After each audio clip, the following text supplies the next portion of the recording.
everybody. Happy New Year. It is 2025. Actually, at this point, it's a few weeks into 2025. And yeah, I kind of can't believe it because I feel like I've blinked and suddenly we're 2 weeks in. Of course, there was New Year's and then there was the Consumer Electronics Show and everything in between. And holy moly, it's only going to get crazier. But I'm happy to have you here. I'm happy to fire this up. I don't have a huge amount of time, so I expect this to be pretty short. But I was putting together my goals for 2025. The 2024 was the first year of my independent career, and it was a ton of fun, but it was also very challenging for me, monetarily speaking, about as challenging as it gets.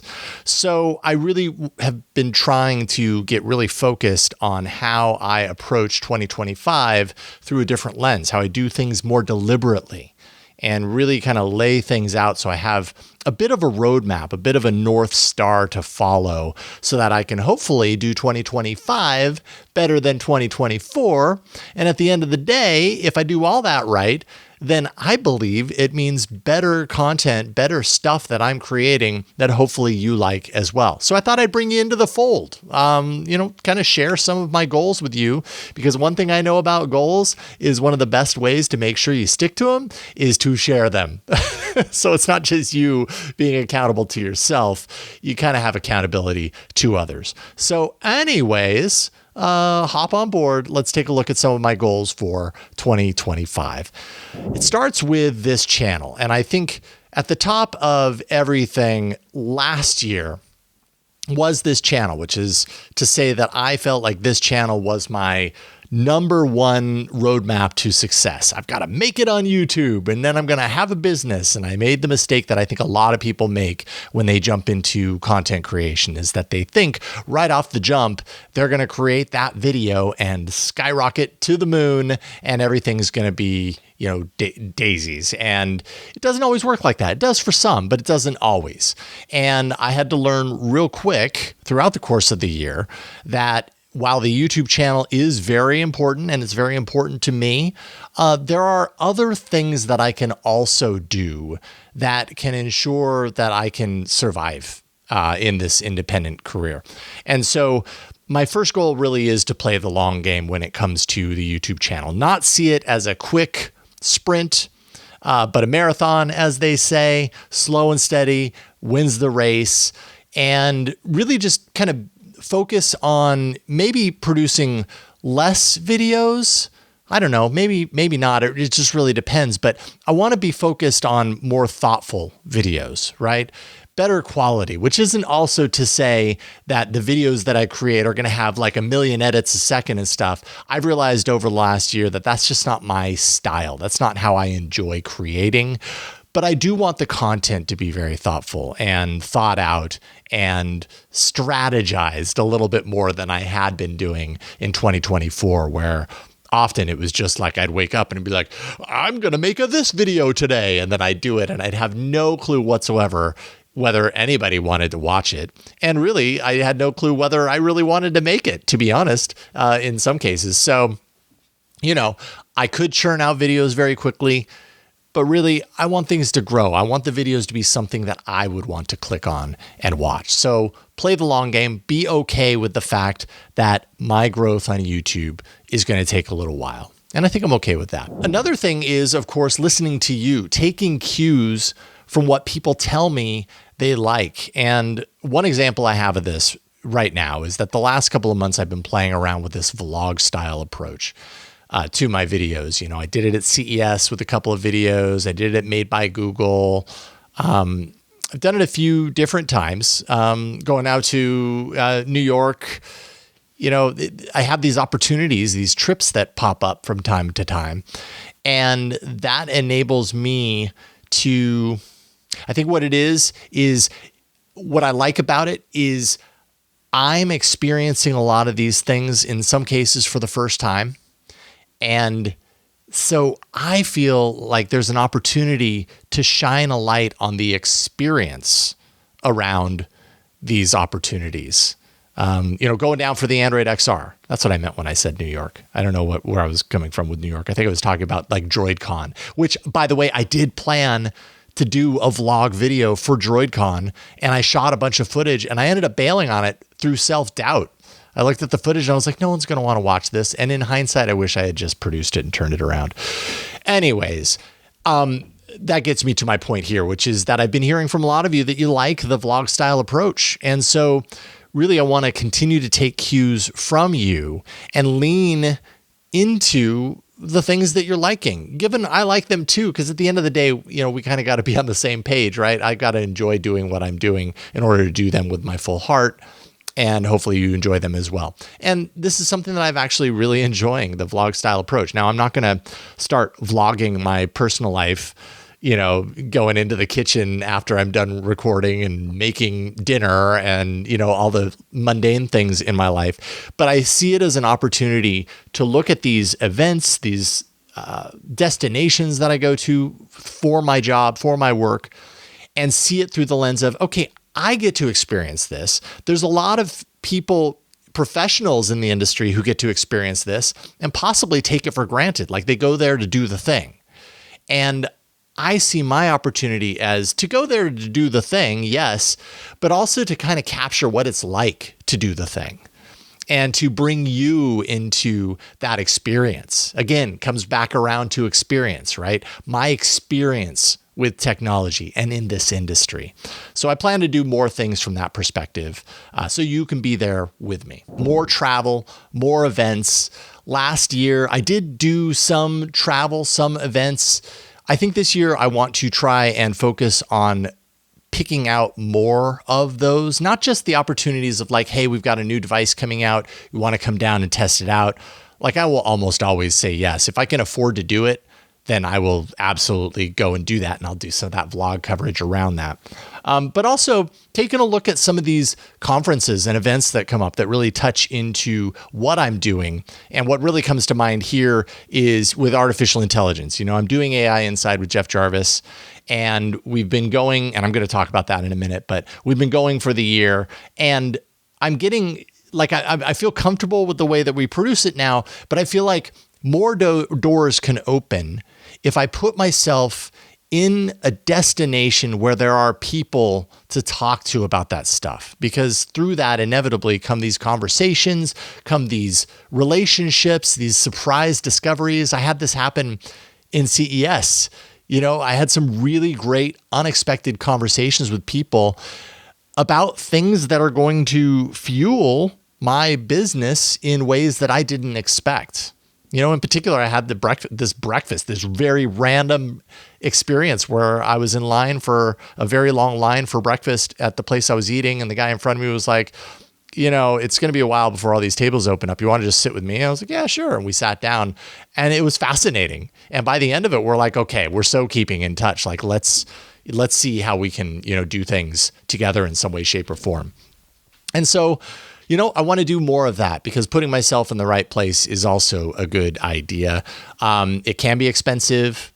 There are ways around that if I'm crafty enough, if I know the right doors to knock. But I do want to do more travel and more vlogs as a result. Techsploder podcast. Okay. I know that last year was kind of confusing when it comes to the Techsploder podcast because I launched it. It was a weekly. And then I, near the end of last year, cut back severely on it and kind of cut back to, I think, once a month, but really whenever I have the opportunity or the desire to do it. And it actually, desire is the wrong way to put it. I love the Techsploder podcast. It allows me to talk with people who I highly respect about what they do. And I just learn so much from it. I also get to kind of nurture and cultivate that relationship with that person. So that opens the door for future opportunities and collaborations. On New Year's Eve, I recorded one of my favorite episodes from the show so far with Becca Farsacci. And I learned so much talking to her. Like I ended that conversation and I felt so inspired about what I'm doing and feeling like even my doubts were valid and justified because turns out Becca, as great as she's doing, has similar doubts. And it's like, okay, good. I'm not alone here. And I think that's one thing that I really love about the Techsploder podcast. So, I don't have the bandwidth for a weekly cadence for that show. I wish I did. I'm still doing all the production work around that, and I just don't have the bandwidth to do that. If I had someone booking and editing and I could just drop down and do the conversations, no question, I'd be doing it on a weekly basis. But I don't have that, and I'm not in a position to be able to pay anyone to do that or anything like that. I think that I can pretty easily commit to one episode per month, possibly even two. It just really depends. But ultimately, my commitment for the Techsploder podcast will not dissipate. And I also have some other kind of tangential plans around the show. And I'm not going to get into that right now because I don't want to kind of reveal things before the ideas have had a chance to cook, which is kind of where I'm at with some of these ideas. But they do excite me. So that's on the horizon. AI Inside, which is, again, the podcast that I do with Jeff Jarvis.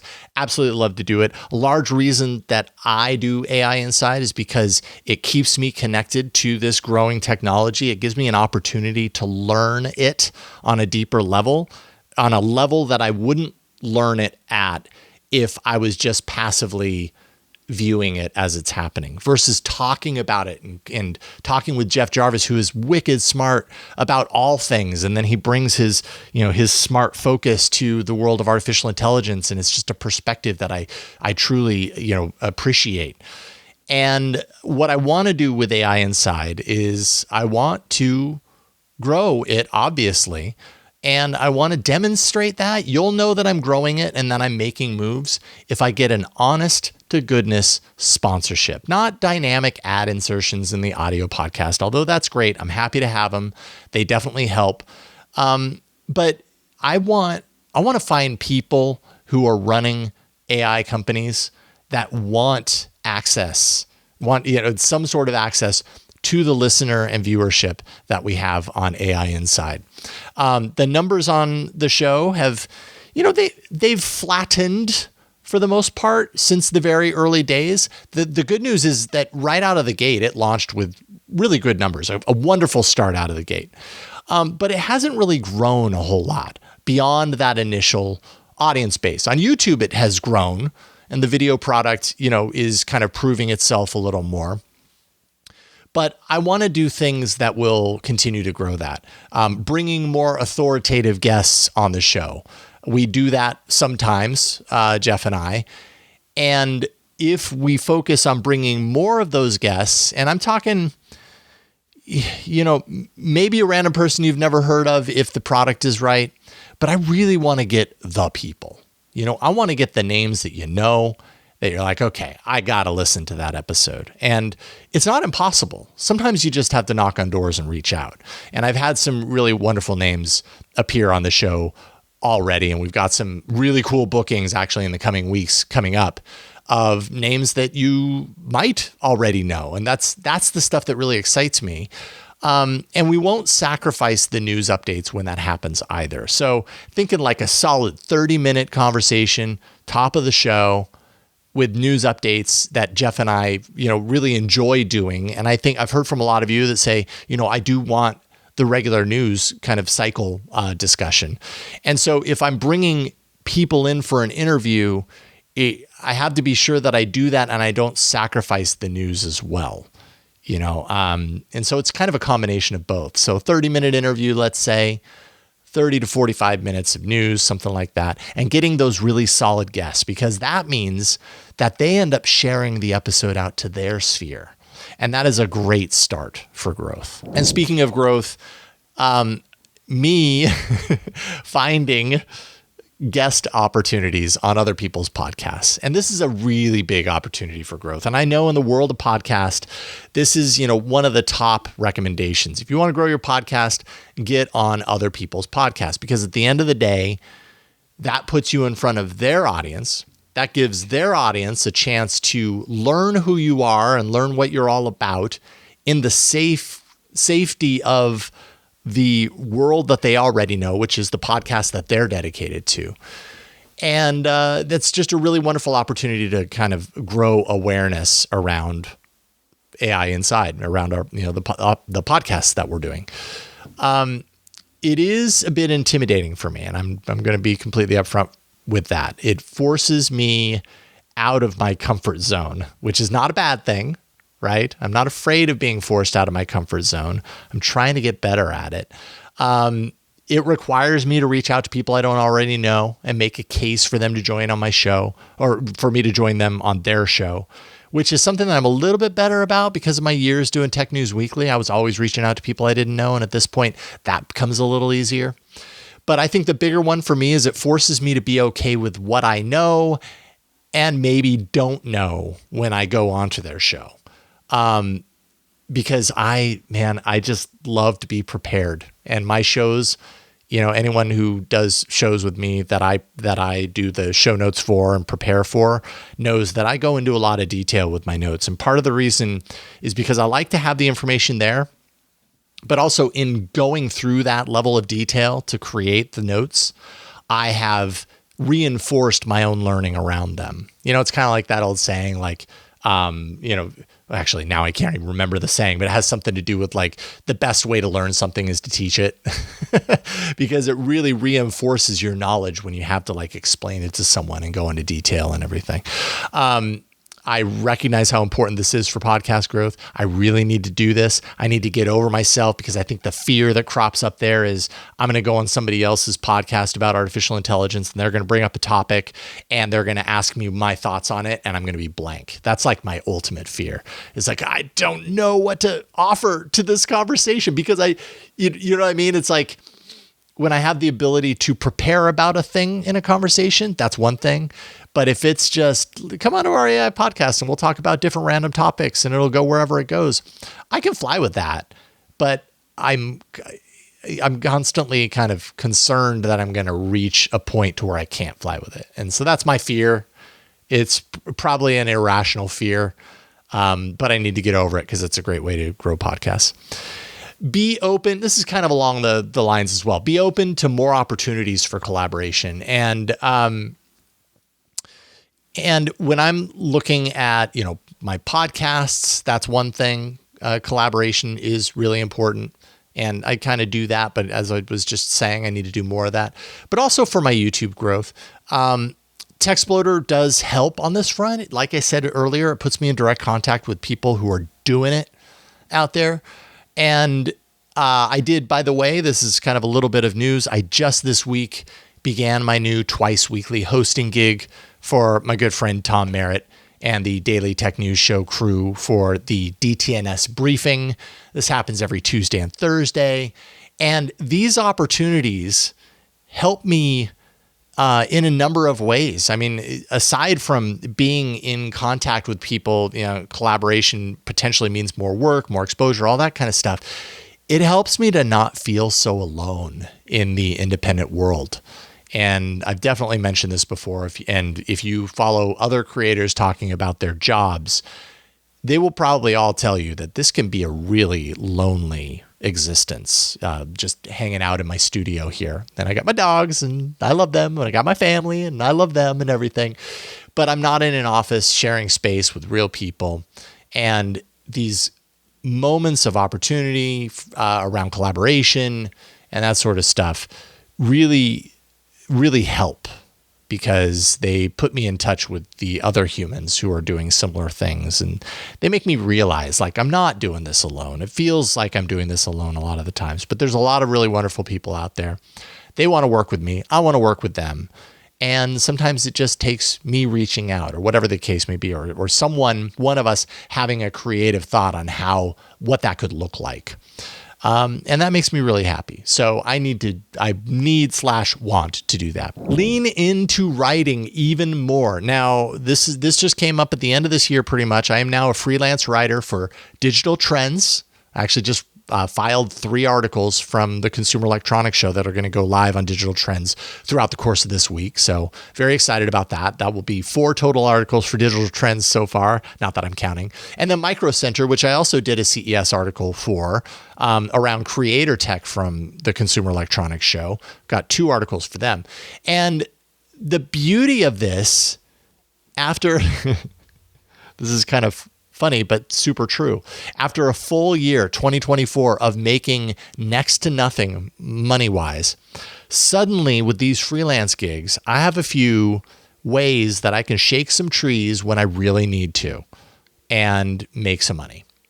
And prior to these gigs, aside from the Patreons that I have that I'm very grateful for, there was no like place that I could turn and say, I really need to make some money this month. I'm going to go over here and do this thing and it's guaranteed to make me some money. But with these freelance gigs, given I can, I don't know who you are. I'm going to go ahead and silence my phone. Given that I can pitch them on an idea that they actually want, I can make some extra money off of that. And in fact, I can factor that into kind of my monthly plan, my monthly strategy. So I can say, every month I've got all these different buckets. I've got Patreon. I've got dynamic ad insertion in podcasts. I've got my freelance writing gig. I've got my DTNS, Tuesday and Thursday podcast. And now suddenly I'm feeling very hopeful because suddenly when I look in 2025, I see all these avenues. And if I add those up, if I really do set points on the map and say, I need to be writing 3 to 4 articles for Digital Trends a month. I need to be writing 2 articles for Micro Center a month, and if they're okay with that and I can keep up that cadence, that gives me a certain level of income that is nearly guaranteed.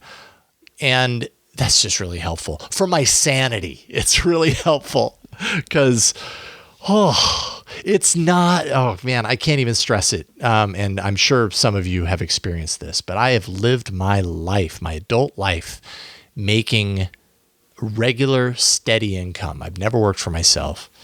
And of course I have a family. And so I've always provided, and not being able to provide because I'm trying to build something and truly believing that I can build it. So it's not that, but it is the right now, the need that I have to feel like I'm providing. And 2024 was largely, consumed by this feeling of, I guess to a certain degree, failure because I wasn't providing as much as I wanted to be. And now I'm looking at 2025 and I'm feeling a lot brighter. And it feels really good to know that I've got those avenues to explore. So writing is really important. Not to mention, I'm growing a skill set. I'm actively developing a new skill set that is going to open, avenues and doors for me and reinforce my writing capabilities for the scripts that I write, for videos like this and all that kind of stuff. So it's all kind of synergistic to a certain degree. And finally, those of you who have followed me for a number of years know that I am a musician. I guess it's pretty obvious. I've got more guitars on my wall than you can even see. Like on the other side of that red one is probably one of my favorite guitars. It's a Guild guitar that I got a few years ago that I just love.